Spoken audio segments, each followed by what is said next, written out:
প্রিয় দর্শক, আজকে আপনার পেঁয়াজ এবং রসুনের বাজার মূল্য জানিয়ে দেব।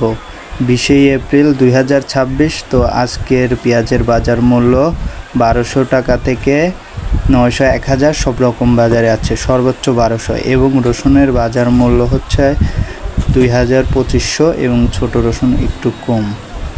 তো দর্শক, আপনারা এরকম আপডেট পেতে আমাদের আঙ্কেল আসসালামু আলাইকুম।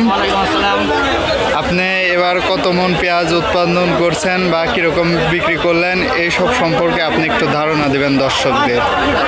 পেঁয়াজের কথা তো আর বলার কোনো বিকল্প নেই। এক বিঘিতে পেঁয়াজ হয়েছে সর্বনিম্ন 70 মন, উপরে 140 মন। তো এবার পেঁয়াজের বাজার কীরকম?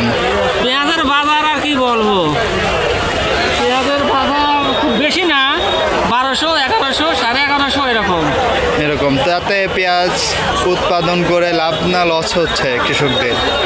এপালেও না ওপালেও না, মাঝামাঝি আর কি। আচ্ছা, ধন্যবাদ।